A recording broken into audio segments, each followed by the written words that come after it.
Hey Matt, I am back with part two of your natal chart reading. All right, so let me just pull up the slideshow. So here is your chart again. So we covered houses 1 through 6, and now we move on to house 7.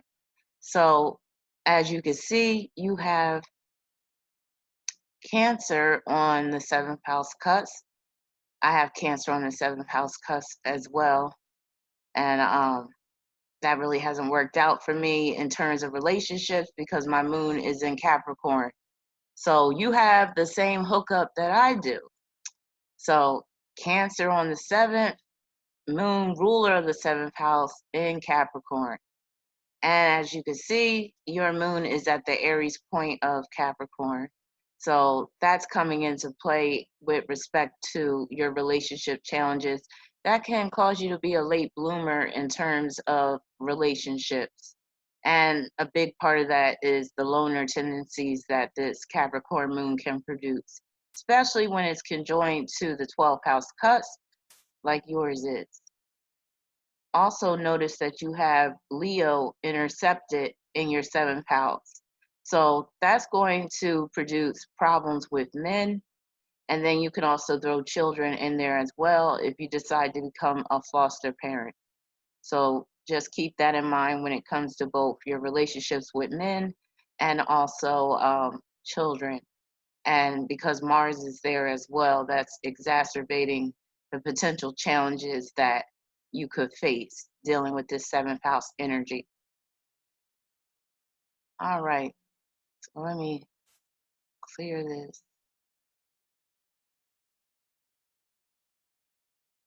So it's not easy having Leo intercepted in the 7th and your sun being in Pisces.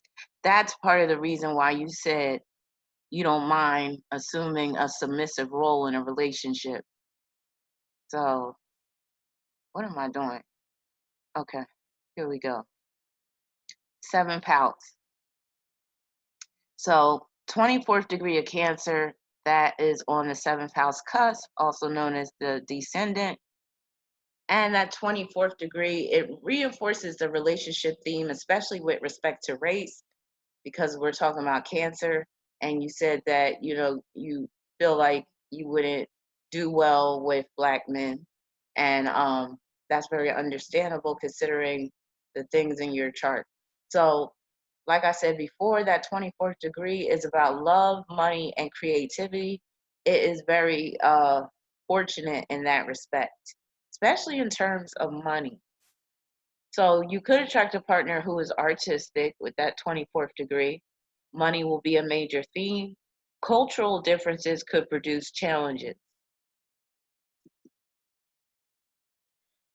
There could be a drastic change in terms of your home base. Cancer on the 7th house cusp can manifest as a much needed relocation. The 7th house does deal with relocation. So when you have Cancer there, you will more than likely move someplace far away from your place of birth. Now, there may be some aspects of your past that you're trying to move away from. It would be very unlikely that you would be satisfied with living in your birthplace for your entire life. The theme of home is dominant with Cancer on the 7th house cusp. Thus, living with a partner or spouse day in and day out will be one of your main challenges, especially with that Capricorn moon. Cohabitation can occur early on in the relationship. If it's not you wanting it, more than likely it'll be your partner. A partner could look to you to provide a place for him to live. So you could attract a partner that has this sob story and, he got evicted or something happened at, wherever he was living and now he needs a place to stay, and then you might open up your home and next thing you know y'all living together and next thing you know you're at each other's throats. That's how it usually works out. Now, there's a need for a partner who increases your level of comfort and security. Also, you could attract a partner who is nurturing, domesticated, caring, and emotionally sensitive. That's highly likely if you get with a Hispanic dude. You could attract partners who are likely to want a mother instead of a mate. That could be one of your main problems. Most, if not all, the men you attract will have serious issues with their mother. They could harbor resentment towards their mother, or they could be mama's boys. So the mom could always be interfering in y'all business, coming over at like 7 a.m. in the morning with his clothes all folded and all nice and starched and washed and all that type of stuff. She making breakfast in the kitchen while y'all trying to get your groove on and shit.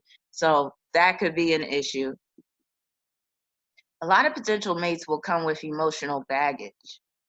A partner's family could be like your second family, or they will be one of the bones of contention in the relationship.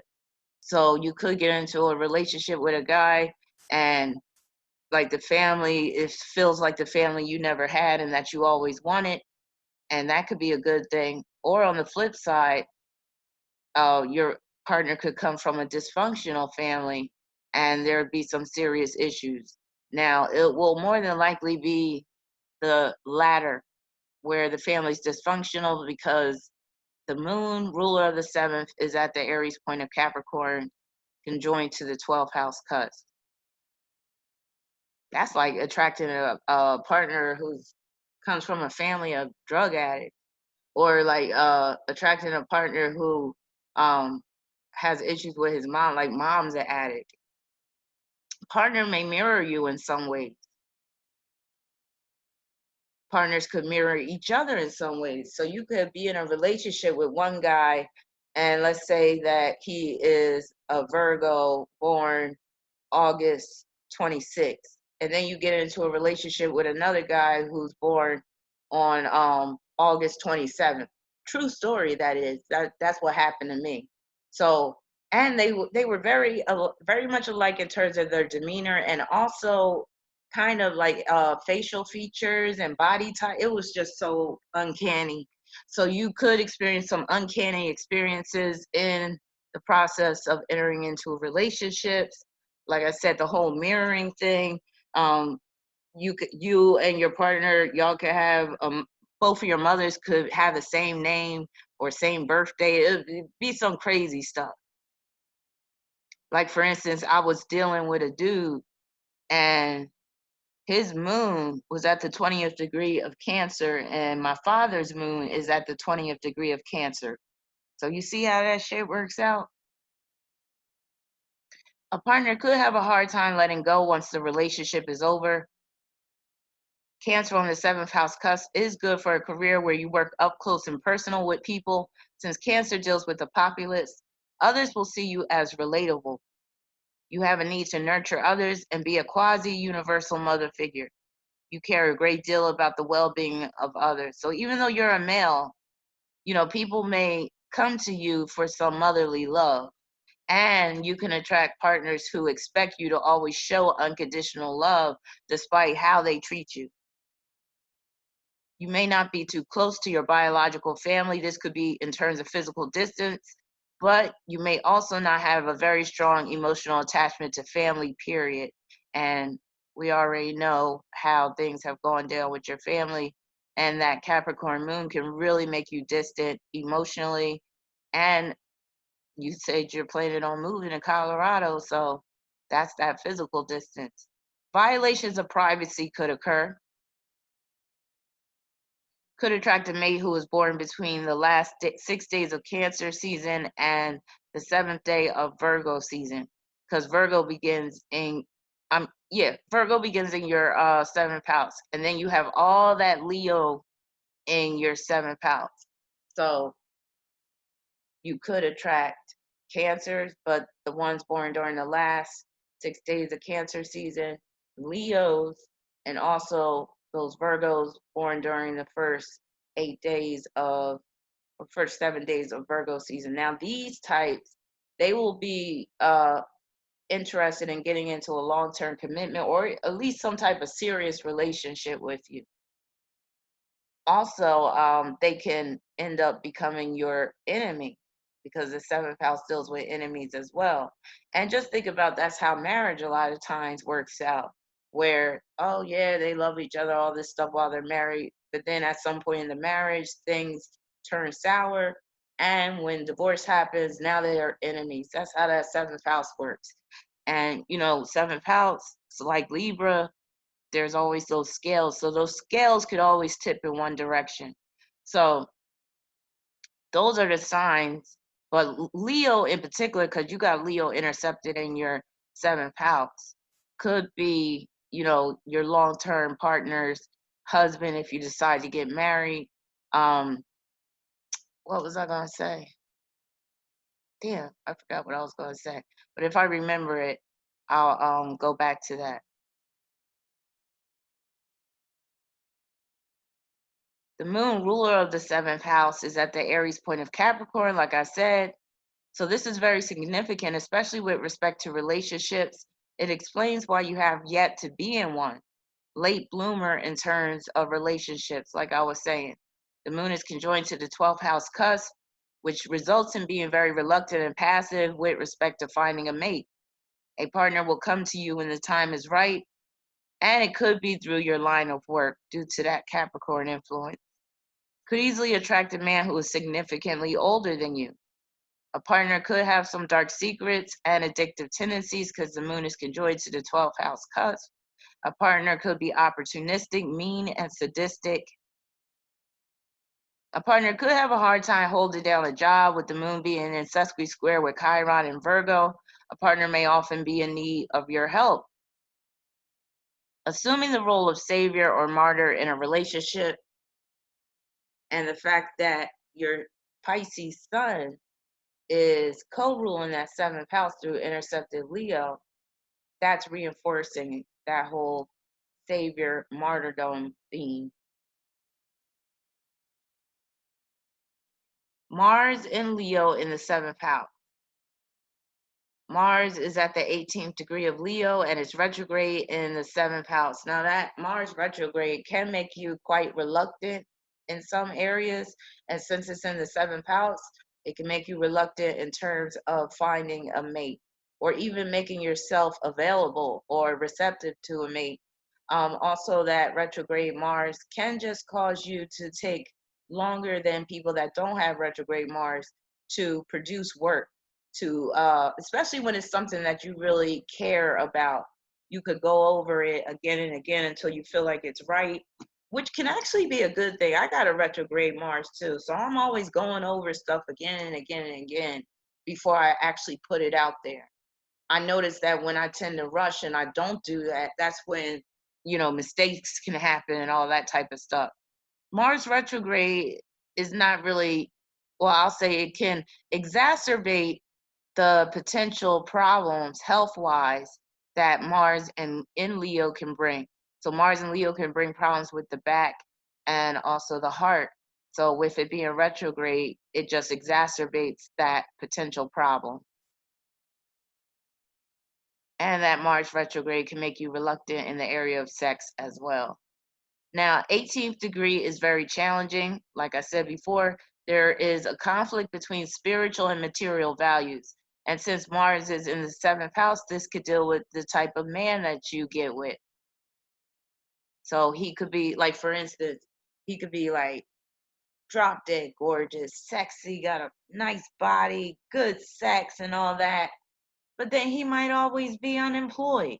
He might always be hitting you up for money. He might be like codependent. Like, it could just be, it might seem like there's always this trade-off with respect to men. So it's like you really gotta weigh the pros and cons of getting with certain men, especially if you find out early on that they're dealing with certain challenges, especially money, because that 18th degree is very much dealing with money problems. So you could attract a man that got money problems with spending, or he could be looking to you as his investor, where you're going to invest in him. Now, it can result in attracting men who are very masculine, sexually appealing, but who also display narcissistic tendencies. So Mars at the 18th degree of Leo can be quite narcissistic. It's in the seventh house, so you're projecting this narcissistic energy onto potential mates and also partners husband if you were to get married. Could attract a man with money problems, especially the ones who are around your age. So, and that's because Leo deals with youth. So, with that Mars and Leo, you might even be attracted to men who are younger than you. And that could just be because they got the tight bodies and they look all good and all that type of stuff. Leo is very much drawn to that youthful look. So you could be attracted to men who are either your age or younger than you, but a lot of times those are going to be the ones that have those money problems and the mommy issues. Can attract a man who is hypersexual. Also, Mars at the 18th degree of Leo makes you very sexual. But with that retrograde, you're more likely to internalize these sexual feelings rather than act them out. Now, this is not always the case because I got retrograde Mars and I was about to say something. Let me start. I was about to get quite kind of naughty with my tongue, but um I'll just say I was rather promiscuous when I was young. But in your case, see, I don't have a seventh house Mars. In your case, since you have a seventh house Mars, you could be very sexual, but you could be internalizing that for, to a large degree. And you could still be, looking at men when you go out and all this stuff, but then when you get home, you might, serve yourself up real nice and then, be fine with it. Infidelity is highly likely. Abuse is a possible manifestation of Mars at the 18th degree of Leo. A seventh house Mars makes it very easy for interpersonal conflicts to arise, especially whenever you are assertive. When Mars is in the seventh house, relationships, including a marriage, can be like a battlefield. A partner could be very selfish, egocentric, and inconsiderate, can cause you to rush into a relationship only to regret it once you have come to your senses. When Mars is in the seventh house, your actions are largely dictated by others, especially with those you form committed relationships.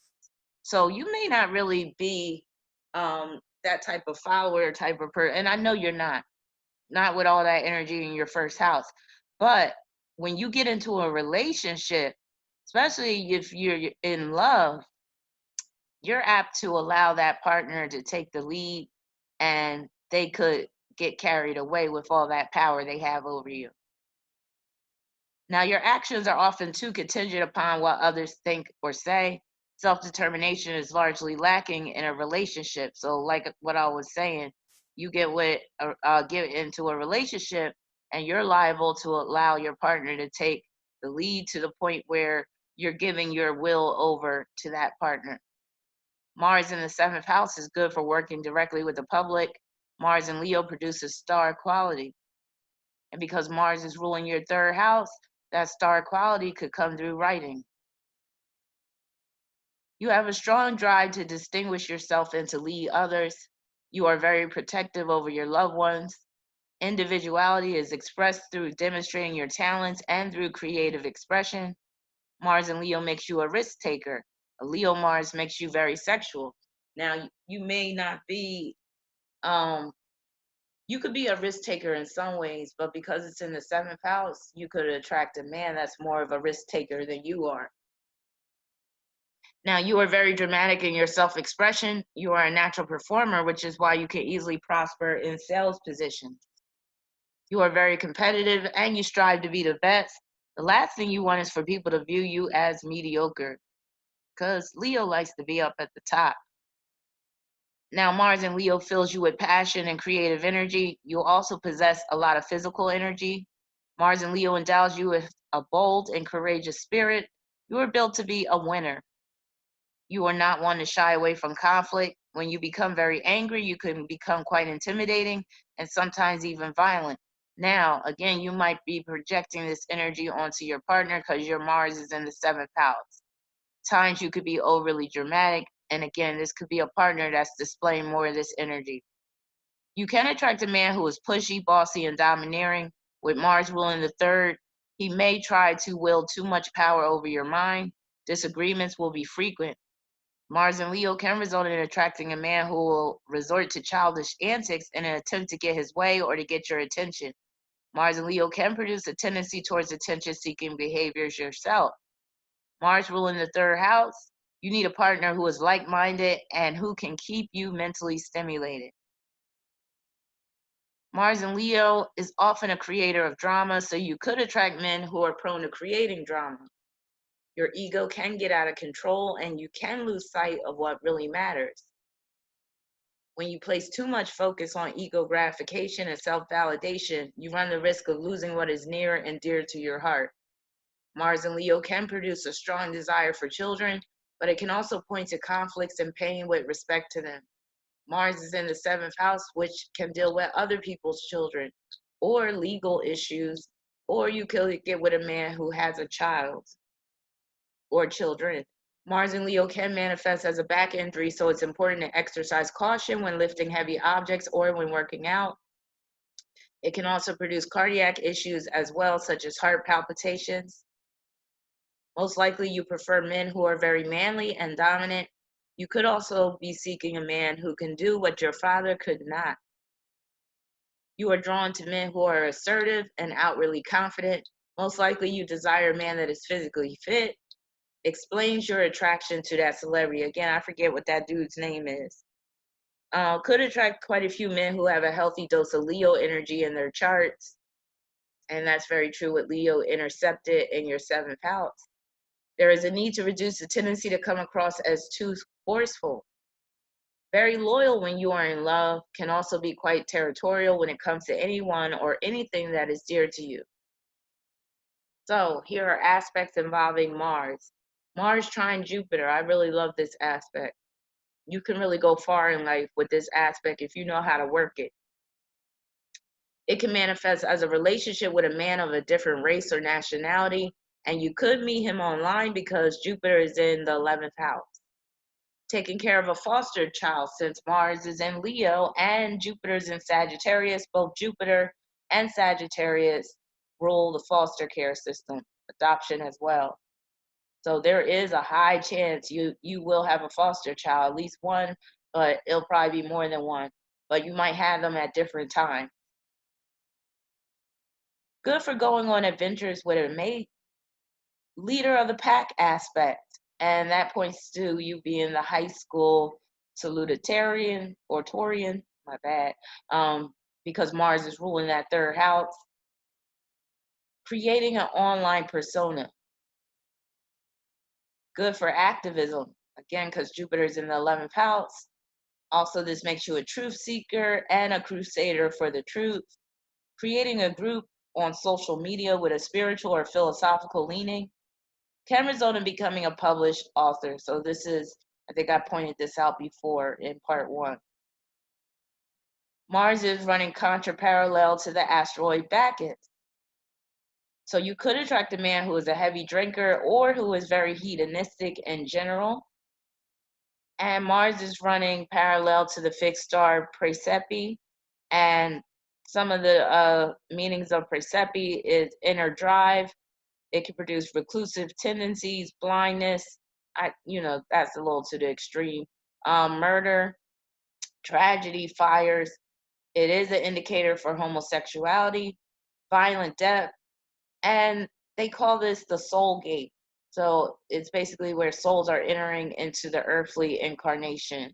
So you might have some connection with that, but maybe this means that you're going to get with one of your soulmates. Fortunate in business, though liable to loss and disgrace. Mars is also opposing the part of honorable acquaintance. And with this, you could meet a famous person at some point, and that's highly likely because your Mars is in Leo, and Leo is the sign of celebrity and stars. So here's your chart again, and here's that big bad Mars in the 7th house. And remember, Mars is the handle for that sling chart shape. I always have a problem saying chart shape. So yeah, so Mars is just hanging out there, all on its lonesome in the 7th house. So you could really look at this. This is the men that you could attract, the men that you desire. And there could be some problems in that area due to that fixed star and also with Mars squaring the midheaven. Wait a minute. I must have moved that slide. Because I have in this, I was talking about Mars square midheaven, but maybe I moved it to the 10th house. All right. I hope I didn't get rid of that. 8th house. So the 8th house begins at the 8th degree of Virgo. So that 8th degree pertains to work, career, responsibility, restrictions, limitations, maturity, and it pertains to your father. The 8th degree of Virgo in particular, that can deal with bowel obstruction, because that 8th degree could deal with obstruction, and Virgo deals with the small intestine, or it deals with the intestines in general. But in your case, how you had the obstruction of your small intestine and they had to remove some of it. It can also result in being nutrient deficient. It can also represent your father, and with him being critical and fault finding, and this resulting in hatred or resentment on your end. Being plagued with depression in terms of psychological health, working within the insurance industry, being restrained sexually, could remain a virgin beyond the age of 30 with this hookup, could be a germaphobe. Now, when Virgo is on the 8th house cusp, there is a tendency to abhor drudgery and tight schedules. You gravitate towards jobs that will enable you to lose yourself in the course of performing work where nothing else matters but the task at hand. Work is not just about earning money. Work is where you form bonds with others. Some of these bonds could be sexual, others could be toxic. Work is also where you derive power. Coworkers could be very supportive, but some could be haters. Also, this produces a strong compulsion to help others. If you are of no help to people, you may begin to feel that your life is meaningless. I can totally relate because I have Virgo in my 8th house. Virgo is intercepted in my 8th, mind you. So I would always be like, I just want to help people. I just want to help people. So yeah. And especially helping people through crisis. That's very much Virgo in the 8th house. Now, jobs that involve the management of a company's money and resources is a possible manifestation of Virgo in the 8th house. Investigative work, research, and evaluations are possible functions. Explains why you work for an insurance company. Mercury in Aquarius, ruler of the 8th, is good for human resource management because, like I said, Aquarius rules human resources. Now, Virgo in the 8th house can produce critical health problems and life-threatening illnesses. There could be issues with doctors, healthcare issues with vaccinations. Health insurance could be an issue at times. Oh, about the vaccination thing. One time I got a booster shot.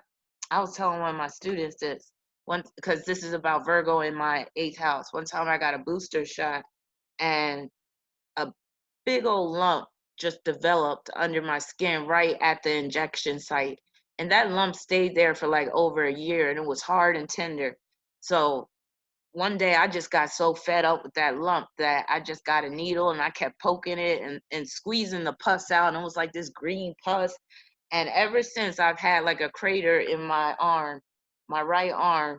You can't really see, but you can see the scar. But that's just, so yeah, you could have issues with vaccination. Remember what I said about that eclipse. Now, your digestive system could be plagued with a disorder or malady. In your case, Crohn's disease. Trapped gas could be a problem at times. You could end up avoiding certain foods due to the effect that they have upon your health. Mercury in Aquarius, ruler of the 8th house, can manifest as a spastic colon, or where your lower stomach is spastic, or what's that word? Unstable. Also, abnormalities with Mercury in Aquarius. Aquarius is the sign of abnormalities. So basically, this just points to an abnormality in general involving your intestines. Virgo, when on the 8th house cusp, brings sexual health into focus. So it's important to be very discerning when it comes to your choice of sex partners.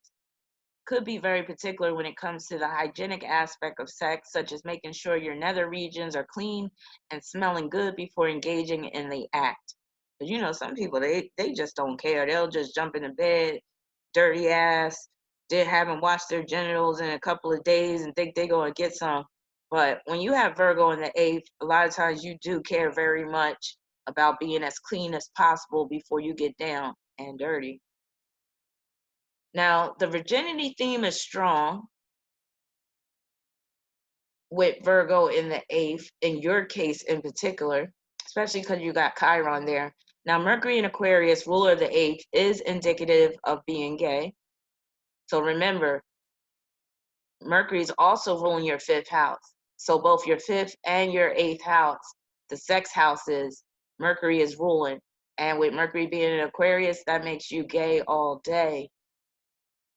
Now, Mercury in the 1st, with that, you may never have felt a need to be in the closet, because that can just deal with being out. Also, that Mercury in Aquarius, when influenced in the 8th house, can just make you freak nasty. Like you a freak. Very much about technique with that Virgo in the 8th. Can be too critical of a lover's sexual performance. Can be too particular. Sex could be a great stress reliever for you. Also, this is about assuming a submissive position sexually with that Virgo in the 8th. And Aquarius may be one of your best sex partners, or he may be your first.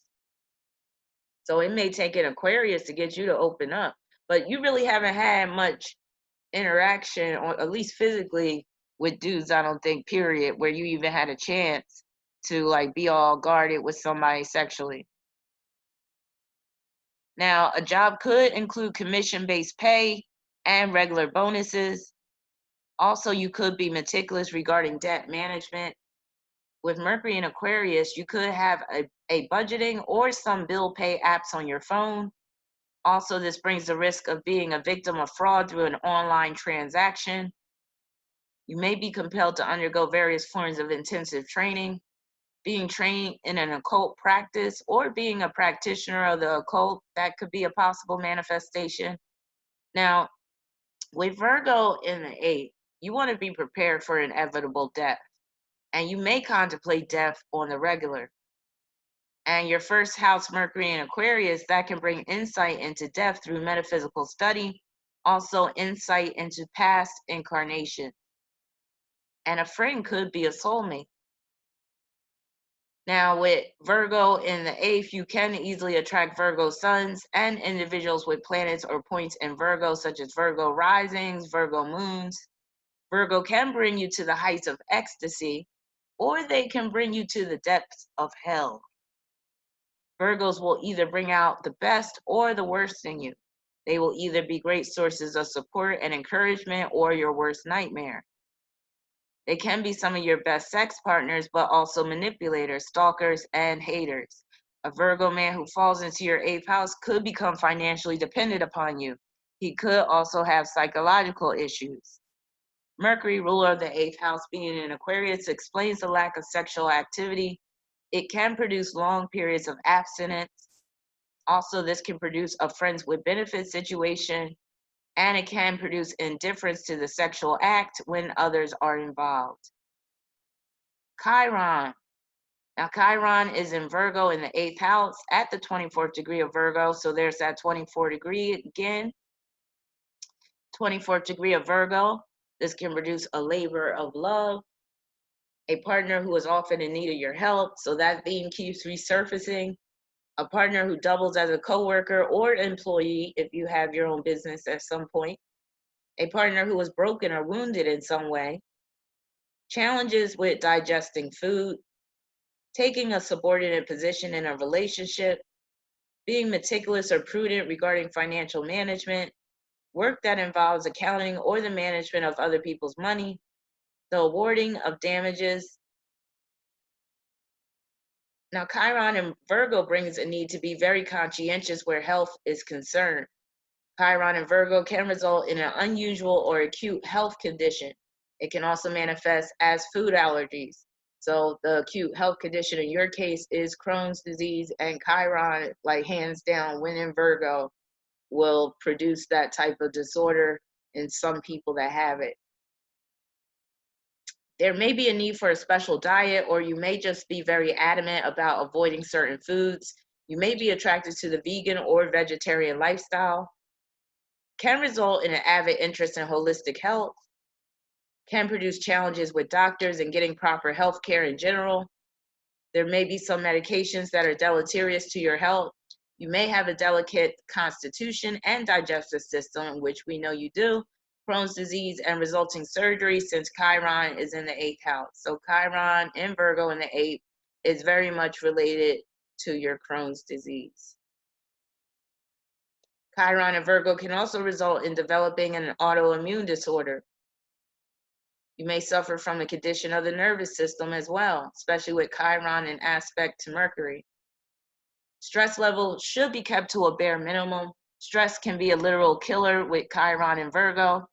Chiron in Virgo in the 8th house can also manifest as problems with elimination, such as frequent bouts of constipation.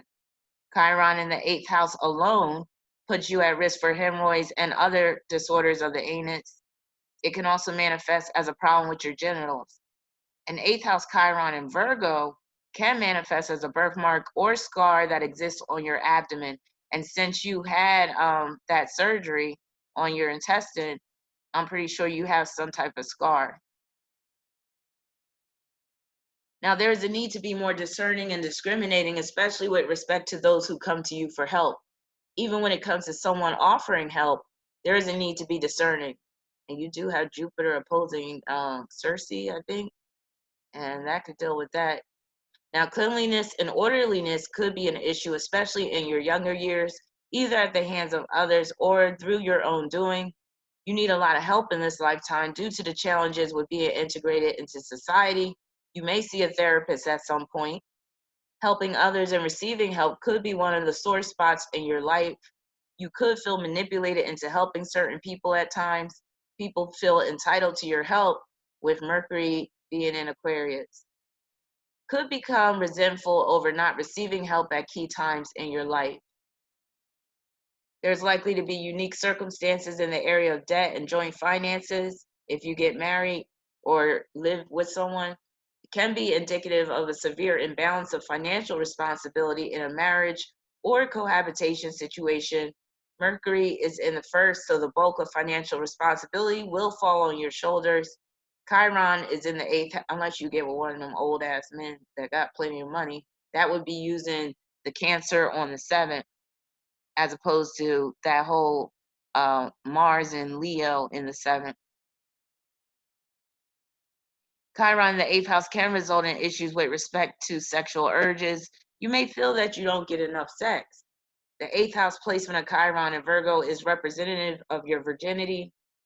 You could become wounded during a sexual act, and this brings a high chance of contracting an STD, and it can cause you to demand proof of a potential sex partner being free of infection, and you should demand proof. Sudden death is a possible manifestation of an 8th house Chiron. The sudden or unexpected death of a loved one can leave lasting wounds. An 8th house Chiron can also manifest as psychological wounds that stem from some form of abuse. Sexual abuse in particular could leave deep wounds. Chiron in the 8th house makes it easy to succumb to negative influences. Some of the bonds that you form with others may be toxic and full of heartache and pain, especially individuals with planets in Virgo, or if a planet of a person is in conjunction or challenging aspect with it. Chiron is opposing the asteroid Psyche, so this can produce a feeling that there is no one out there for you, a feeling like you are an untouchable, the painful loss of a lover, being abandoned by a lover, a serious wound on the abdomen, because Chiron's in Virgo, and this could pertain to your small intestine. Just 1 second, I gotta answer the door, so I have to take a brief break. Okay, I am back. That just happened to be my Pisces daughter coming back from work, and she can't find her keys, of course. That's one of the things about y'all Pisces, man. If y'all head wasn't attached to your body, y'all would lose your head. Like, I'm just like, come on now, get it together. All right. Now, where am I at? Let me make sure I'm recording this. Okay, yeah. So psychological wounds that never seem to heal can be indicative of sexual abuse or sexual assault. So here is your Chiron right here in the 8th house. I'll just draw it draw a circle around it. Here's Chiron in the 8th house, just hanging out there alone. Chiron's retrograde as well, and that can exacerbate the issues that Chiron can produce, especially in terms of health, which you already know about. So the fact that Chiron's in Virgo retrograde, that's a big reason why you were going through all that suffering with the Crohn's disease. So I already mentioned, the possibility if you get with a Virgo, the blessings and the curses that could come with it. They could turn into stalkers, and this would be any Virgos born after the eighth day of Virgo season. And then also you got to watch out for some Libras too. So Libras born before the 18th of Libra, they could bring out the best or the worst in you. Same with these Virgos that would fall into your 8th house. They could be some of your greatest sources of support and encouragement, but they could also be some of your biggest headaches and worst nightmares.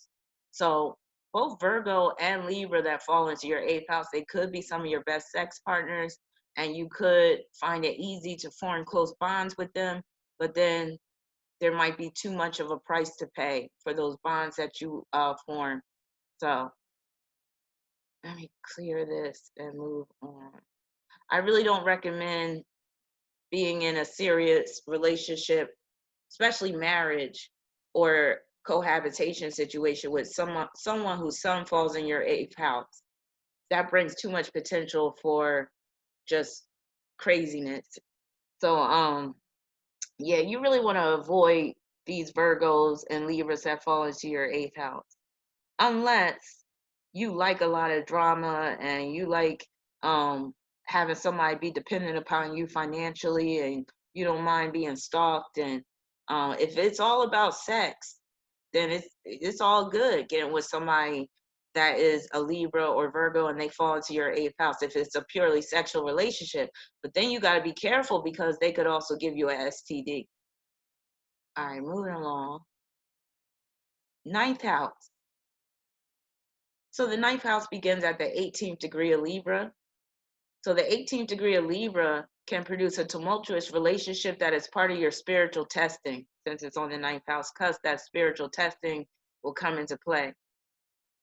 Financial imbalance plagues a relationship. Can suffer from the pedestal syndrome, where you put somebody on a pedestal. The physical aspects of a relationship could outweigh the spiritual, and putting somebody on a pedestal more than likely will be either because their sex is real good or because they look good. A partner who insists upon maintaining his sexual freedom. A relationship could be very one-sided. Now, there's a tendency to want more than what a traditional relationship has to offer when Libra is on the 9th house cusp. It's not easy to derive fulfillment from just any ordinary union. Also, this can manifest as a long-distance relationship or one that is interracial. It can manifest as a relationship with a mate who originates from a foreign country. You want a partner with whom you can grow and expand your horizons. You gravitate towards people you can learn from. It is through relationships that you will gain higher understanding of life in general. And it is important to avoid potential mates who will try to restrict your freedom. You'd rather be single than forsake too much of your freedom. Taking long trips and vacations with a mate could be part of the glue that keeps the two of you together. A partner could also double as a study buddy. Compatibility in terms of spirituality or philosophy could be the attracting force in the beginning of a relationship. So if you get with any Libras born after the 18th day of Libra season, they could be some of your study buddy, like they could be a study buddy. You could grow spiritually through this relationship. The two of you could have a strong spiritual bond as well as a strong intuitive bond. A relationship could be plagued with challenges regarding freedom, spiritual beliefs, and political leanings. A relationship can bring tests of your faith, generosity, and your willingness to forgive. Regarding higher education, Libra on the 9th house cusp can make it hard to see a degree program through to completion. Now, I know that you have your degree. I believe you have a bachelor's and you're thinking about going back to school for your master's. So It could be during your master's degree program that you're tempted to just drop out. And it could be because you're working hard at the same time, or you might have to take some time off. You may have had to take some time off during your undergraduate study. Now, also, it could result in changing your college major, perhaps more than once due to the indecisive nature of this sign. Venus in Capricorn, ruler of the ninth house, explains your love for and study of history. Regarding religion and spirituality, you are apt to explore different belief systems, and you may never settle fully on any one in particular. Venus in the 12th house produces a leaning towards esoteric knowledge and mysticism. You may be rather indecisive regarding your concept of the divine in general. Libra on the ninth house cusp produces a disdain for religions and spiritual belief systems that esteem one group of people over others. Balance in terms of spirituality is needed. Taking a middle of the road approach is your best option. Venus in Capricorn can cause you to be skeptical of a lot of spiritual teachings.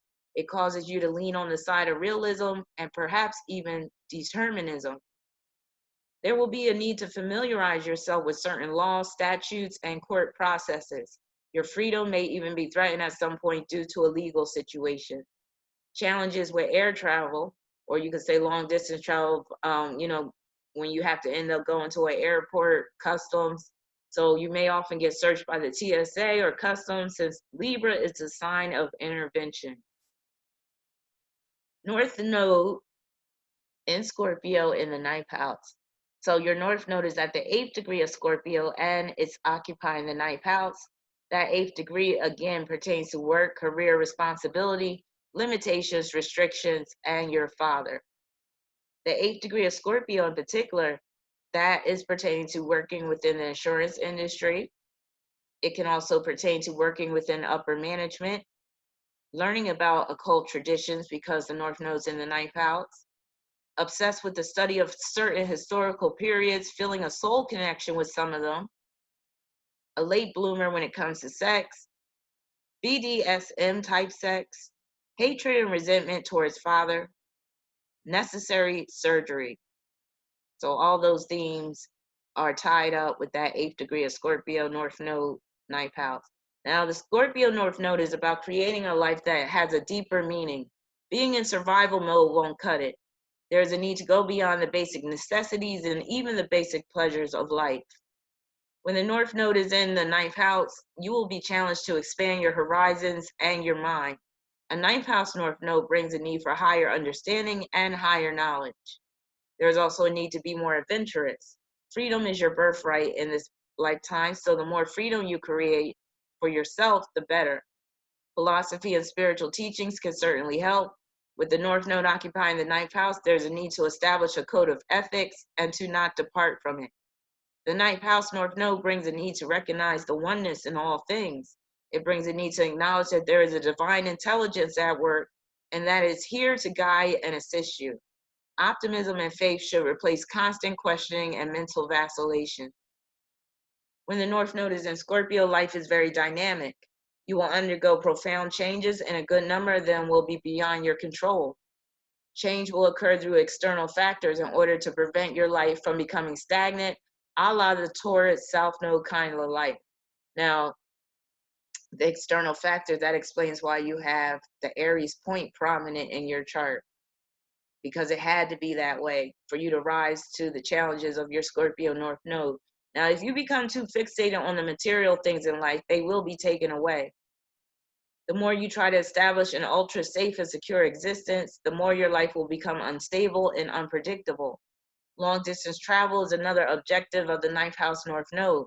Long distance travel is needed to help you to gain a wider perspective on life. Spiritual values need to be elevated over the material in this lifetime. Your life needs to have significance beyond the superficial. There is a need to develop your intuitive abilities and to heed the little voice that's inside your head more often. There's also a need to have faith in a higher power. In this lifetime, you are to become a living witness to the power of prayer. Transformation is a major theme of the Scorpio North Node. There will be times in your life where you will undergo major transformation, where your life is starkly different than what it was previously. Don't I know it? Now, the Scorpio North Node will produce a number of crisis situations, including a few that could be life-threatening. Death will be a major theme in your life in some way, shape, or form. Death in both the physical and symbolic sense. Sex will be a major theme, and you could encounter some hard lessons in this area. The ninth house North Node can produce a big appetite for sex. In this lifetime, there's a need to overcome the fear of death, treating it as a normal phase of life. By acknowledging the fact that the soul is eternal, the fear of death can be conquered. The Scorpio North Node beckons you to take focus off of yourself and to place it on others. The more you try to live for yourself, the more likely you will not be fulfilled. The key to mastering the Scorpio North Node is to keep evolving. Collaboration is another major theme of the Scorpio North Node. In this lifetime, you are to collaborate with people who have goals similar to that of your own and create synergy. You also need to be open to backdoor solutions as well. In this lifetime, you are learning that being a stickler for the rules doesn't always pay off. The more you remove yourself from the mainstream, the better. You are also going to experience every range of emotion from the heights of ecstasy to the deepest depths of despair. You may even suffer at least one emotional breakdown at some point. Psychotherapy may be necessary at some point as well. The Scorpio North Node will bring cathartic experiences that will help you to come to terms with your personal demons. Many of your personal demons will be manifested through some of the people who play significant roles in your life. Purging is another theme of Scorpio. It is important that you purge certain people, places, and things from your life to avoid falling into the Taurus South Node trap. So that form of purging is vomiting. So there you go. All that vomiting you were doing. Now, death and other financial obligations will be major factors in your life. There is always a need to be open to receiving money and possessions in a variety of ways, but with the knowledge that money and possessions are not to be hoarded. If you hoard money and possessions, you are living through your South Node, which is what you should be trying to avoid.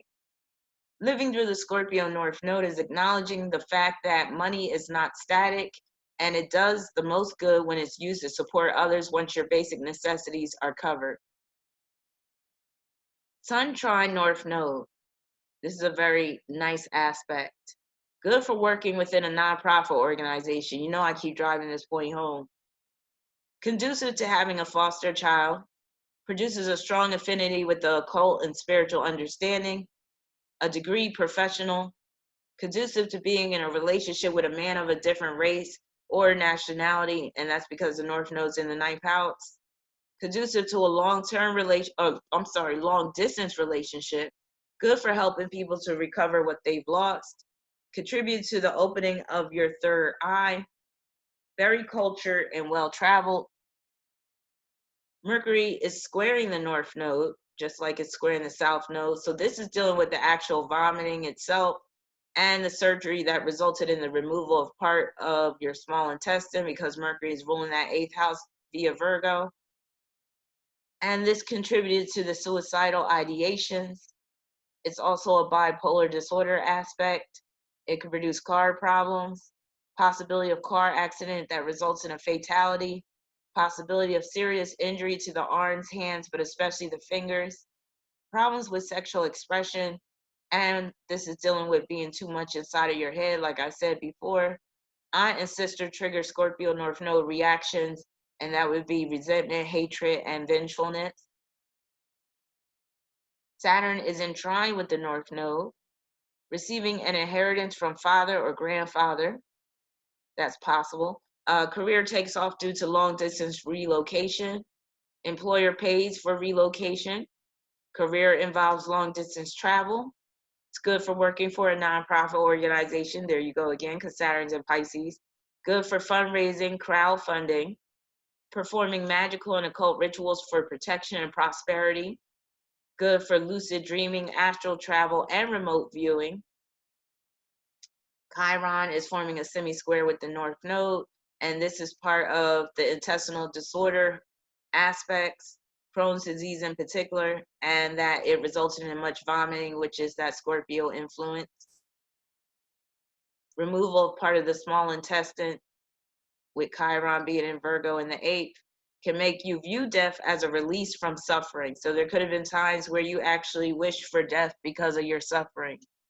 Challenges with some of the policies of the insurance industry, especially ethical, because the North Node's in the ninth house.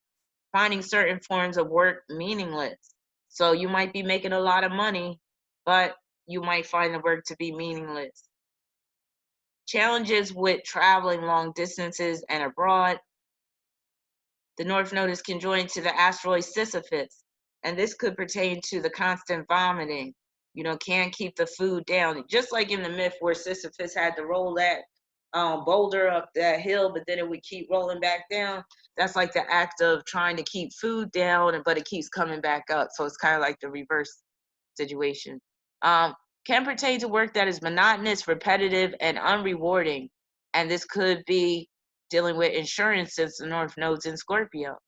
May felt that you were being punished by God at times, and that's because that North Node is in the ninth house and Sisyphus deals with punishment. So here's your chart again. Here's that North Node in the ninth house, 8th degree. Oh, this time I made a square. All right, so let me clear that. So if you get with anybody that falls into your ninth house, so that would be Libra and Scorpio. These could be, like I said, your study buddies and, people that help to expand your horizons. Also, that could be a long distance relationship with one of these signs. Also, they could teach you a lot, and you could be basically grateful that they've shown you some things that you haven't considered. But there could be issues with political views, if they fall into your ninth house, religious views, spirituality, all that stuff. But there could be a strong spiritual connection, strong intuitive connection. All right, moving on. 10th house. So the midheaven, which is the 10th house cusp, is at the 17th degree of Scorpio. That 17th degree of Scorpio can manifest as follows. It explains your job within the insurance industry because 17 very much deals with work. It's good for jobs that entail the management and allocation of finances and resources. It makes it easy to be promoted and to be given a leg up. It's good for work that involves investigations, background checks, uncovering secrets and hidden information. That secrecy comes in with that 7. Forensics, exposing corruption. Now, when Scorpio is on the midheaven, collaborating and creating bonds with others will be of the utmost importance. The Scorpio midheaven brings a need for a life that is full of meaningful experiences, even if some of these experiences are painful or traumatic. Your life will be far from static. It will be in the outside world where you will be able to wield the most power and influence. The yearnings of your soul will be fulfilled through the contributions that you make to society.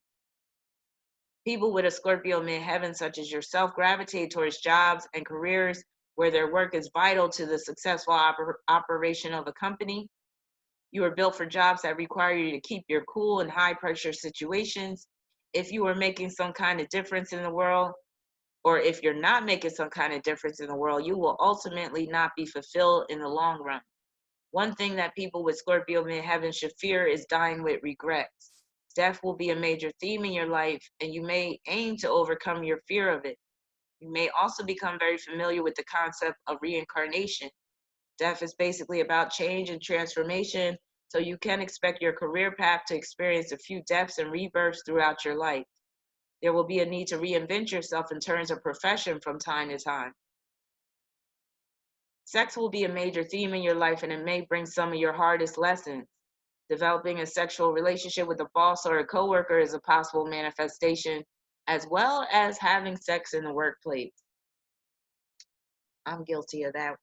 I got Scorpio in my midheaven. Now, criminality is another major theme of the Scorpio midheaven. There may be several times in your life where you are tempted to break the law. Fraud, in particular, is a major theme of the Scorpio midheaven, whether it is you committing it or where you are the victim of it. You may have at least one job that puts you in jeopardy of compromising your integrity. Mars, co-ruler of the 10th house, is in the 7th in Leo, which can bring a need to assume leadership positions. It can result in attracting a mate through your line of work.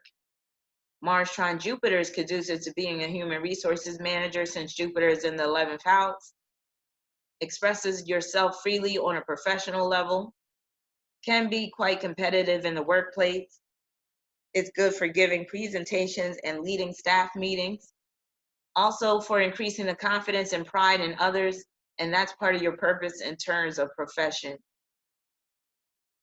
Close bond with the mother, that's what Scorpio on the midheaven can produce. It can also produce a love-hate relationship with the mother. Mother could have been controlling and even intimidating at times. Feeling rejected by your mother is a possible manifestation. Being a source of support for your mother, and mother could be very supportive in some ways as well. Seeing your mother have a mental breakdown is possible. And with Mars and Leo, your mother could be domineering, bossy. There could have been issues with receiving adequate attention from her. And with Mars being in the 7th house, that deals with what you said about your mom treating you like you were her husband and your father like he was her child. Mars square midheaven, that's where it is. I was looking for this aspect, so I did move it up to where the 10th house was. Now, mother treating you like the husband, like I said, that Mars square midheaven, not fitting in with the family, but the same could be true for the corporate world. And I said family because Mars is also square in the 4th house cusp, not receiving individualized attention or enough of it. Someone takes credit for your work, so that could happen at some point. Challenges with forming intimate bonds with men. So you asked about, what are my chances of being in a close, intimate relationship with a man? It's going to be hard, but it's up to you. It's up to you to be more receptive, but at the same time, you can attract men that you form these intimate bonds with, but they could also be toxic at the same time. So you always got to keep that in mind. Also, this makes you not really much of a team player. You could attract haters in the workplace as a result of this, and just haters in general. Problems with working within the insurance industry, you might feel that you lack individual power. Also, this can point to where you succumb to a sense of futility at times. And with you having Crohn's disease, I could definitely see that being the case. And this part cracked me up when I read this. You said I wasn't athletic, which was a crime where I'm from. So that right there, when I saw you had Mars square midheaven, I was like, oh my God, that is dealing with his statement right there, because Mars and Leo can make one very athletic, but Mars is in your 7th house. So you're projecting that energy onto others. And that can result in you getting with a man that's quite athletic. But because Mars is squaring the midheaven, that is basically zapping out any athletic ability that you have, that you could have had with that Mars and Leo. So that statement that you said, again, I was cracking up. I wasn't athletic, which was a crime where I'm from. And Scorpio does rule crime. So yeah, I was rolling over that. Mars, co-ruler of the 10th house, is in the 7th in Leo, which can bring a need to assume leadership positions through your line of work. It can result in attracting a mate through your line of work. So that theme keeps resurfacing as well. Mars trine Jupiter is conducive to being a human resource manager. Like I said, since Jupiter is in 11th, we already went over this. Also, we already went over this. All right. The midheaven is opposed to the asteroid Isis. And Isis can deal with sibling rivalry or where there's some hatred amongst siblings or some problem. Now, having to play the role of referee between your mother and half sister, that's what that's dealing with, from what you told me about you having to basically keep the peace between them. Resentment towards sister. The midheaven is running parallel to the fixed star dorsum. And like I said before, it's basically dealing with the wheel of fortune. So that could deal with where you go through distinct changes in terms of your career. Pluto is in your 10th house, and Pluto is at the 0 degree of Sagittarius in the 10th. So there's that 0 degree again, but because it's Sagittarius, that's not considered the Aries point, but it's still powerful. So the 0 degree of Sagittarius, that's pure Sagittarius energy. It can deal with a multitude of possibilities, a worldwide perspective, good for remote viewing. It can manifest as exponential growth, substantial wealth, excessive weight, excessive vomiting. So that Pluto rules vomiting. So when it's at the 0 degree of Sagittarius, that could be excessive lust. Pluto in Sagittarius is essentially about empowerment through spirituality, is essentially about the power of faith. Pluto in Sagittarius can bring rebirths through long distance relocations. Rebirths can also occur through religion and spirituality as well as higher education. You may be conflicted when it comes to your choice of belief system. There's risk of being influenced by groups that promote false religious or spiritual teachings. Pluto in Sagittarius can cause you to develop an aversion to organized religion. You may be more drawn to occult teachings. Pluto in Sagittarius also brings the risk of being saddled with a mountain of student loan debt. Travel expenses could get out of hand as well. Your professional life will be subject to change from time to time. Circumstances beyond your control can result in being terminated or laid off from a job, like the ether. Power is either usurped or derived with respect to your professional life. The more you are in control with respect to career, the better, since Pluto in the 10th house can result in working for an impressive employer or one who pays you less than what you are worth or owed. You could find yourself in some positions where an employer views you as expendable. However, you could also be in a few positions where you receive special benefits in addition to a paycheck. Pluto, when occupying the 10th house, can result in being prominent within your chosen field. Pluto in the 10th is very much dealing with working in the insurance industry. It brings the potential to influence large segments of the population. You have the ability to affect positive or negative change in the lives of others. Much soul testing could occur throughout your professional life, and there may be times where you will be expected to do things that compromise your integrity. You could discover some form of corruption at the workplace when Pluto is in the 10th house. Now, Pluto is running contraparallel to the asteroid Terpsichore, and this can deal with challenges with moving certain areas of your body. There could be a problem with walking at some point, and this could manifest as a brain disorder that produces involuntary movements, and that's because Terpsichore is at the 11th degree of Aries. Can produce an interest in studying the body language of others, and this makes me think of neuralistic programming. I'm sure you've heard of that. Pluto is conjoined to the fixed star Corniforous. I don't know how to pronounce that. That can reduce fixity of purpose, strength of character, and ardent nature, but it can also produce dangerous passion. And here is your chart again. Here is Pluto in the 10th house. So it's alone in the 10th. As you can see at that 0 degree, that is pure Sagittarius energy. So that basically means that, there could be a wide range of things that you would like to do on a professional level. So it could have been hard to narrow one thing down in particular. But I have to press pause for a minute because I need to get in touch with one of my students and tell her that I'll be a little late coming to class tonight. Just 1 second. Okay, I am back. Okay, so here's your chart again. We just have 2 houses remaining. Now, if you get with a Scorpio or a Sagittarius and they fall in your 10th house, they could be very instrumental in shaping your destiny.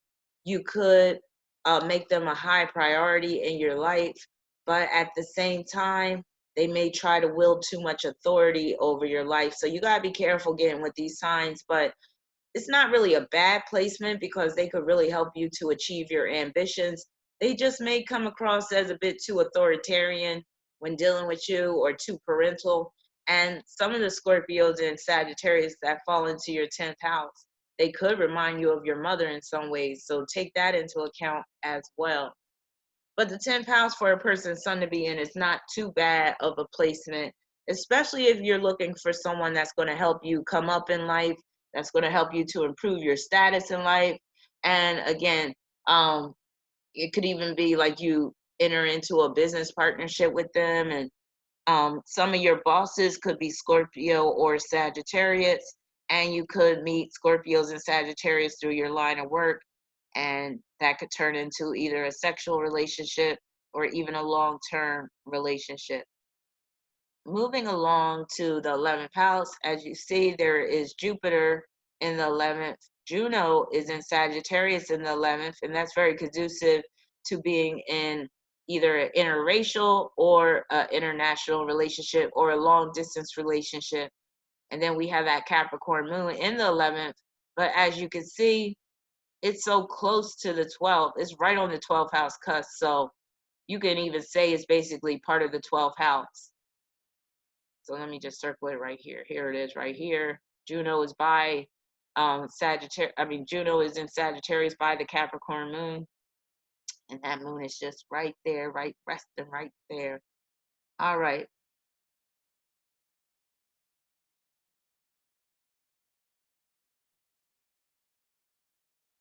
11th house. So there's the 10th degree of Sagittarius beginning the 11th house. And that 10th degree of Sagittarius in particular can result in attracting friends who are looking for free rides, can manifest as substantial gains through association. So your associations are very important in this lifetime because you could experience some come ups through them. Can also result in your associations contributing to your downfall, though. It's representative of your goal to take care of a foster child. It's representative of being more inclined towards dating men of a different race or nationality, especially with that Juno and Sagittarius. And that 11th house with Sagittarius on the 11th house cusp, we're talking about high hopes. But let's not forget, Jupiter, ruler of the 11th, is squaring Saturn. So your hopes could be dashed quite a bit throughout your life. So that's why you never want to get your hopes up too high when you have Jupiter squaring Saturn. Now, your hopes as well as your goals are sometimes unrealistic or impractical. When you're in pursuit of a goal, it is easy for you to give up once monotony sets in.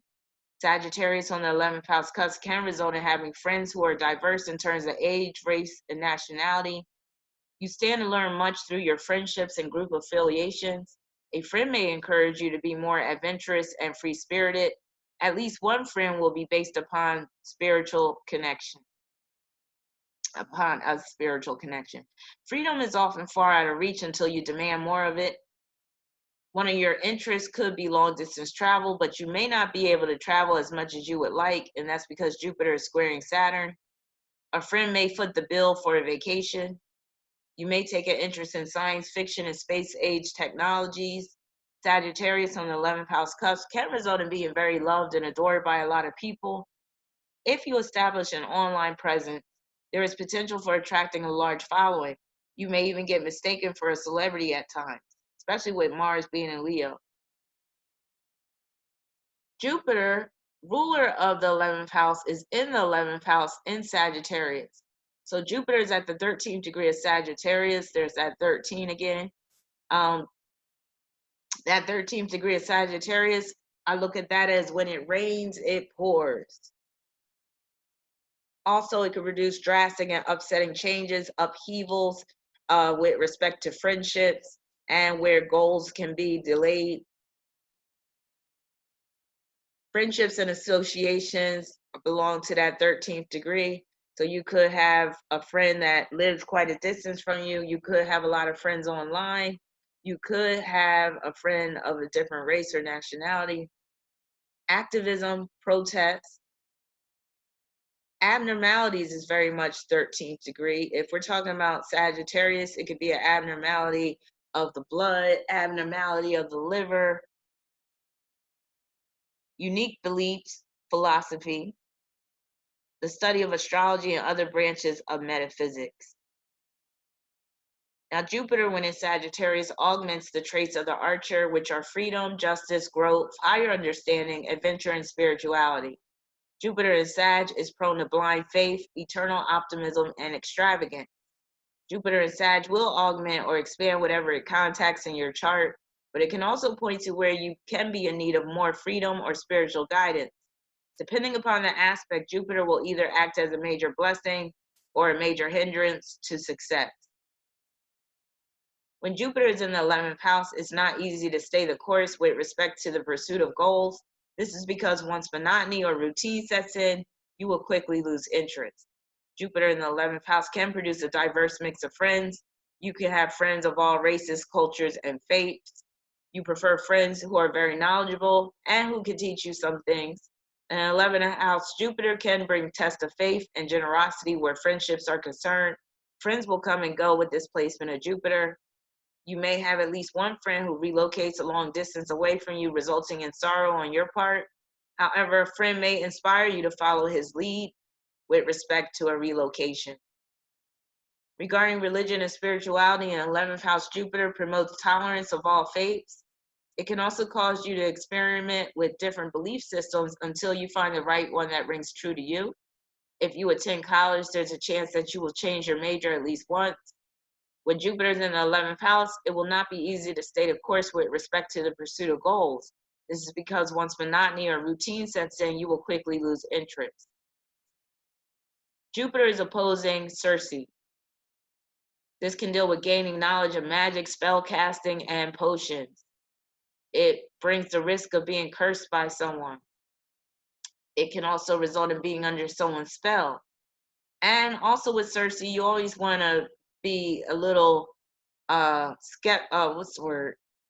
I'll say cautious of anybody that is very enthusiastic about offering their help and you really don't know the person well because they could be trying to scam you. Jupiter is running parallel to the fixed star manubrium, and manubrium can manifest as blindness, explosions, fire, heat. Of course, this is all on the extreme. Heroism, courage, defiance, high performance athletics, the intellect, military strategy. Jupiter is conjoined to the Arabic part of treachery, and this can manifest as a friend who engages in treachery against you, a friend who betrays you in some way. And this can result in following a spiritual leader who is corrupt, and then you find out later on that he is corrupt. Moon in Capricorn. So the moon is at the Aries point of Capricorn. It's only 11 minutes into Capricorn, and it's in the 11th house. But like I said, it's very much associated with the 12th house because it's right on the 12th house cusp. So Aries point in Capricorn. This is pure Capricorn energy that is subject to external factors and fated circumstances. It can produce heavy karma and punishment. It can manifest as an empty stomach in your case because of the constant vomiting. Also deficiencies as a result of malnutrition, and it basically highlights the theme of starvation. Tests, trials, and tribulations. Mother who is rather cold and insensitive, lacking closeness with family. An 11th house moon is primed for heavy social interaction, even if it's online. It brings a need for close friendships. At least one of your friends may be more like family to you. When the moon is in the 11th house, your concept of family extends beyond those of blood relation. You may even help to parent someone else's children. A healthy or normal relationship with your mother may seem far out of reach. The same could apply to your relationships with women in general. Your concept of home is not static. At some point in your life, you may live in a communal-like setting, or a friend could double as a roommate. And a communal-like setting could just be living in a condominium or living in like one of those apartment complexes where basically everything is already there. Like there's a convenience store and there's all this, community type of stuff. An 11th house moon can produce weird or eccentric behaviors, including quirky eating habits.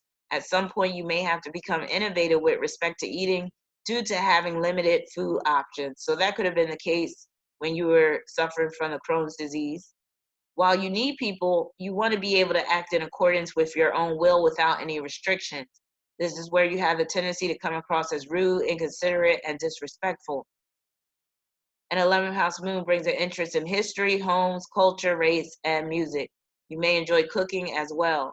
One of the challenges of an 11th house moon is the tendency to cling to the past and to that which is familiar, even if it limits your independence and progress. An 11th house moon is indicative of an early home life that was dysfunctional in some way. Nurturing and unconditional love may have been lacking. In your adult life, you are apt to fulfill these needs through your associations with certain women. Even still, some of your relationships with women could be highly dysfunctional, especially certain female bosses since your moon is in Capricorn. Women tend to make better friends than wives, mothers, and lovers when the moon is in the 11th house. So it's a good thing that you are gay. The Capricorn moon produces a need for relevancy and recognition. You are built for business, especially where you are the sole proprietor. Your personality is serious, somber, and dignified. You have a need to always remain productive. Unlike a lot of other people, you actually enjoy working, especially when it comes to that which you are emotionally invested. You are rather solitary and you are not emotionally needy nor clingy. While you may desire a life partner, you don't have a problem being alone, or at least the Capricorn moon makes being alone bearable. Actually, you may be a bit of a loner. You are hardworking, responsible, and conscientious. You crave structure, order, and hierarchy. Of course, with you being up or near the top, you carry yourself with authority and you command respect. Maintaining a good reputation is one of your main concerns. At times, you could be too hard on yourself. When you make a mistake, you really take it to heart and vow to never do it again. The last thing you want is to appear incompetent. You respect authority, but also you strive to be the only one who wields authority over your own life. You are very disciplined, and this may even extend to your eating habits. As a Capricorn moon, you are able to exercise a great deal of self control. You have the ability to delay instant gratification for bigger rewards down the line. When it comes to home, you are very inclined towards a minimalist lifestyle. That is, unless you are the more materialistic type of Capricorn moon. Even still, money is very important to you, but rarely is it to show off. You are more concerned with achieving financial security. You may not be too domesticated since Capricorn deals with the outside world. You rather leave the domestic duties for someone else. While you have a tendency towards pessimism, you also possess a clever sense of humor. Your humor is smart, sarcastic, and dry. You are a realist when it comes to telling the truth. You don't see any need for sugarcoating. At times, you could be mean for no reason. You also have an opportunistic streak within you. The tendency towards miserliness needs to be reduced.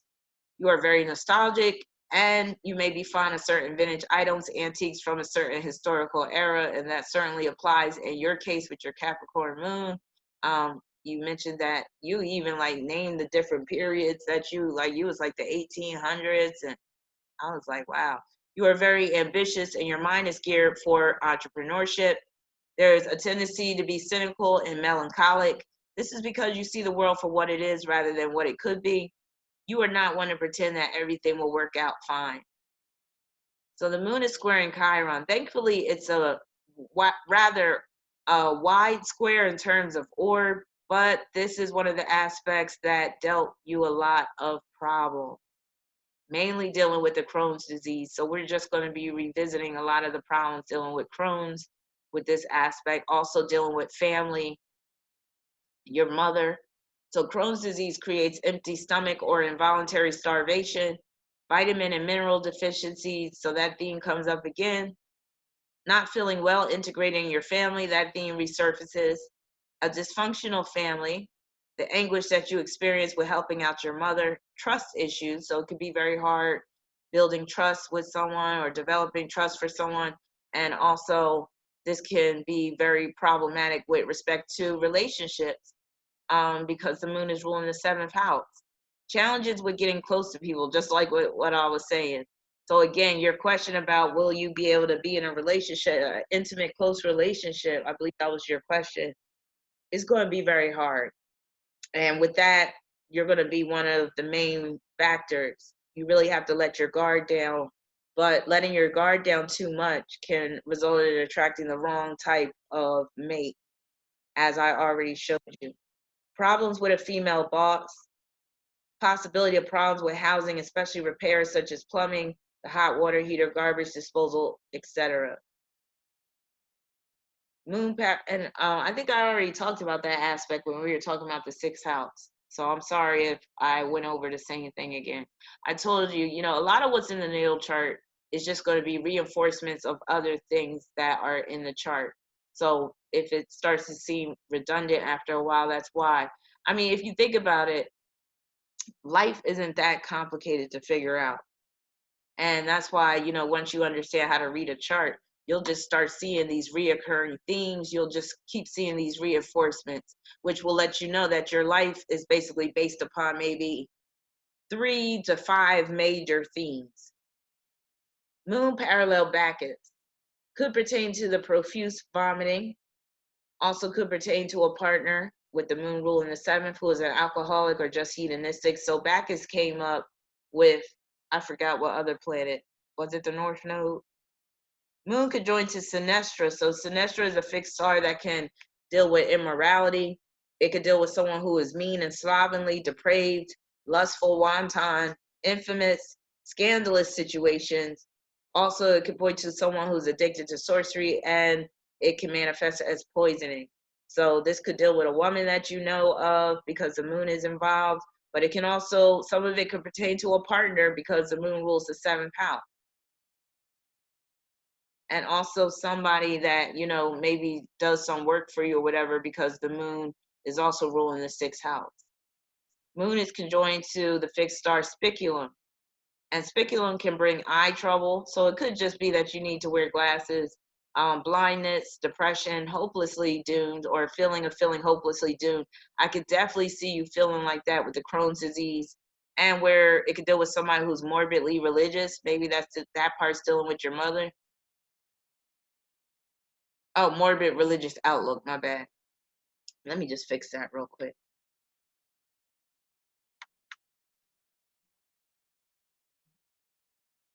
Oops, I didn't mean to do that. Hold on. Let me share it back.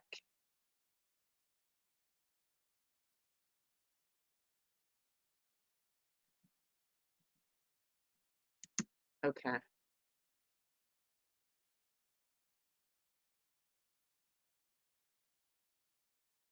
Morbid religious outlook. So again, that could pertain to your mother. No concern for human life. That could pertain to a woman you know, but that's kind of harsh. But that's one of the manifestations of this star.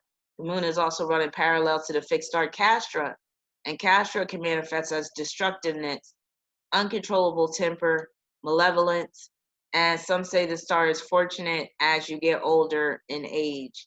And that's very much what I said about that 24. Your birth number, your ascendant being at the 24th degree, Neptune being at the 24th degree, Chiron being at the 24th degree. Now, some of this might pertain to your mother because the moon is involved. So here is your 11th house, Jupiter, Juno, moon in Capricorn, and now we come to the last house. If you have anybody that falls into your 11th house, they could be one of your best friends. So even if it's somebody that is a mate, they could double as a really good friend. Also, anybody that falls into that 11th house, Sagittarius, mainly, yeah, that would basically just be Sagittarius. And then anybody born on the first day of Capricorn season, they can be also the type that's non-committal, and then keeps you trapped in the friend zone. So that could be an issue right there. Also, they might not be fully available to you for whatever reason. And last but not least, we come to that 12th house. So Capricorn, anybody that's a Capricorn born before that last week of Capricorn season, basically you can say they're going to fall into your 12th house. So you got to be careful getting with any Capricorns. Most of the Capricorns you get with, you got to be a little careful. Yeah, because like I said before, like I really don't like when a person's sun falls in your first house. But then again, you say you don't mind assuming a submissive position. So that might have to be the way it is. But I really don't like the fact, like, if you were to get with a Capricorn born during the last week of Capricorn, especially if his sun fell between your Neptune and Uranus, that could just produce too many problems because he's going to be contributing to the manifestation of this Neptune and Uranus in your first house. So that energy is just too heavy. All right, let's get into this last part. 12th house. So you have the 0 degree 59 minutes of Capricorn on the 12th house cuts. And that's still the Aries point, even though it's just 1 minute away from reaching that first degree of Capricorn. And this can manifest as heavy karmic debt. And with you suffering from the Crohn's, having to get some of your intestine removed, I would definitely say that's an example of having heavy karmic debt. External factors and fated events involving illness. Saturn in Pisces, ruler of the 12th, reinforces this notion. Also, this could result in the loss of a job through no fault of your own. issues with father in terms of him being weak or ineffective, and also your father could be a source of shame. Can produce challenges with areas of the body that are ruled by Capricorn, such as the knees, the bones, joints, teeth, and skin. Feeling lost in the world.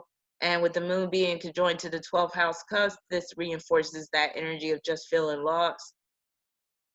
And you really need to apply this to your life. This saying, it's in the Bible: be in the world, but not of it, when Capricorn is on that 12th house cusp. Because if you're too worldly of a person with Capricorn spanning the 12th house like that, you're going to be facing constant disappointments in life. And you might even feel like life isn't worth living. So the more you're in touch with the spiritual side of life, the better. Capricorn on the 12th house cusp can bring sorrow, misfortune, sacrifice, and loss with respect to your father, but also your professional life. Due to Capricorn being on the 12th house cusp, your father was most likely battling some kind of illness or addiction. You did mention that he was obese, so he was probably addicted to food. Capricorn on the 12th house cusp can manifest as issues with employment and employers. It can also manifest as getting hurt on the job. Capricorn on the 12th means that your karmic debt is heavy, since both Capricorn and the 12th house pertain to karmic induced circumstances. Saturn, ruler of the 12th house, is in Pisces in the second, and this reinforces the themes of Capricorn on the 12th. Working for a charitable or nonprofit organization is reinforced through Capricorn in the 12th and Saturn in Pisces. So you see how these themes keep reoccurring, and how there's just all these reinforcements pointing to the same issues, the same lessons that you have to learn. Lacking fulfillment in terms of career unless the kind of work you perform is related to 12th house matters, such as healing, charitable services, spirituality, or the arts. Placing too much emphasis upon material gain could lead to unnecessary misfortune, and this is very much dealing with your Taurus South Node. There is a need to develop more of an appreciation for the spiritual side of life. Capricorn on the 12th house cusp can produce concrete proof of unseen forces and the paranormal. Regarding dreams, Capricorn on the 12th house cusp can produce dreams about the distant past, including ancient civilizations. Dreams could be rather bleak. Dreams could often become reality. Since Saturn's in the second house, if your safety is in jeopardy, you will most likely dream about it before the event occurs. Capricorn on the 12th house cusp can also produce dreams about public figures. It can result in having dreams that reflect your suppressed fears and repressed memories, which could stem from the past life events such as falling from great heights to your death. Venus in Capricorn in the 12th house. So Venus is at the 22nd degree of Capricorn in the 12th. Now, since you've been a long-time viewer of my channel, I'm pretty sure you're familiar with the 22nd degree and the problems that it can cause. So the 22nd degree of Capricorn, that's about submission and caution, the 22nd degree period. When we're talking about Capricorn, it could be submission and caution situations through your line of work. Control or be controlled. So you're liable to be in situations where you have two options, and this could be related to partnerships and also money. And the same with submission and caution, that could be partnership. And this points to the fact that you said that you wouldn't mind assuming a submissive role in a relationship. That's your Venus at the 22nd degree, especially since it's in the 12th house. So relationships will very much be about control or be controlled. The same can happen with money. Also, this can produce sudden, unexpected, and upsetting changes. Some could be work related. Freak accidents, sudden death of a partner is possible. Abnormalities, and in your case, that would be food. Venus does rule food. Forming friendships, associations through your line of work. So Venus within the 12th house is universal love over personal love. And this is because the 12th house is not personalized. 12th house Venus can be very rewarding in terms of service, charity, and artistic expression. It can be rather challenging when it comes to personal relationships. Venus in the 12th house can result in an undying devotion, but there is risk of merging with a partner to the point where you lose your individuality. Being utterly devoted to others or a partner is a manifestation of this placement of Venus, and with this comes sacrifice. It can result in being in bondage to others or where you feel trapped in a relationship. Venus in the 12th house can also manifest as pining for a lost love or disillusionment through love. There is a possibility of secret love affairs, relationships. Now, what I failed to put in this slide was on the positive end, if you were to get with a partner that's much older than you, with that Venus in the 12th, he could take care of you to the point where you don't have to work if you don't want to. So I just got to put that out there. So there's a possibility of secret love affairs / relationships. An older woman could be a secret enemy. That could be your aunt. Regarding money, Venus in the 12th house can act as a financial insulation from the threat of poverty. Yet there's possibility of the theft of money and or possessions. A 12th house Venus is also indicative of having a guardian angel. Venus in Capricorn is more suited for business than it is for love. You are very concerned about status and reputation.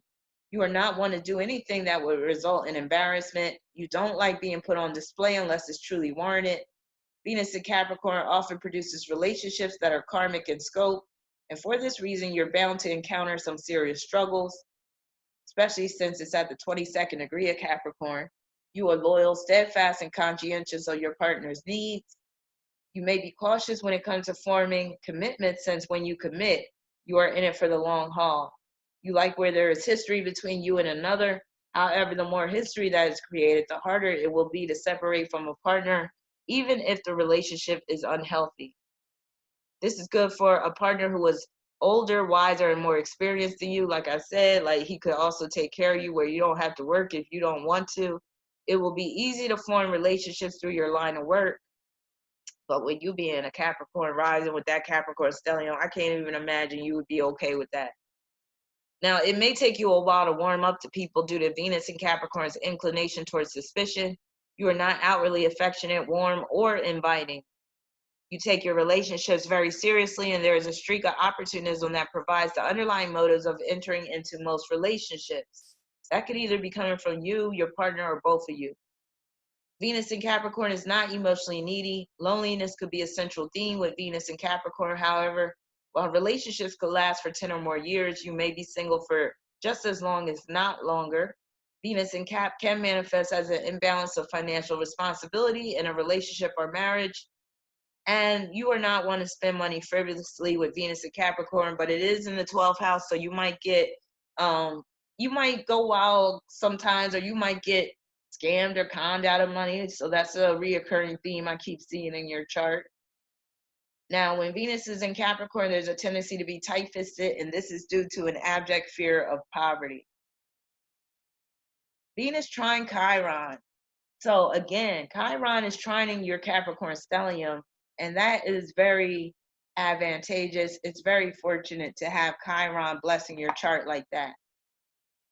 Meeting a partner in the workplace is possible. So again, that theme keeps resurfacing. Being healed of an ailment, receiving special perks, privileges, and benefits through work. Good for positions within management. Good with financial and resource management. I should have said crisis management as well, because Chiron's in the 8th. Can manifest as good credit history and a high credit score. Good for managing big budgets as a function of your position. Receiving spiritual guidance from mature and wise women. Extensive knowledge of history will come in handy when writing books. And I believe that's it. So that concludes your natal chart reading. Please let me know if you have any questions or comments. And of course, if you would like to provide feedback, you could either provide in the comment section or via email. And this is just the beginning. So once you get your natal chart reading, then the natal chart really comes to life when you start asking questions. And then I can look at your chart and answer questions. I can address areas of your life that I might not have touched fully on or whatever, just by looking at aspects in your chart and stuff. So please, any questions you have, do not hesitate to contact me. And if anybody would like a natal chart reading, whether it's in this style where it's video and uploaded to YouTube, or whether it's just in the written format or via phone or private session via video, you can go to my website at rahbinah.com. Peace, many blessings, and I wish you all the best. Matt, I wish you a boatload of success, and I know you will be successful. But just don't let the whole money factor go to your head, because I do see the ability of you making a lot of good money, especially as a human resource manager. They could be making six figures easily. So just don't let that money go to your head, and don't let it be all about money where your end goal is about money. But I know you're not like that anyway, because you're very spiritual. But stay cool, stay safe, and again, many blessings. Take care.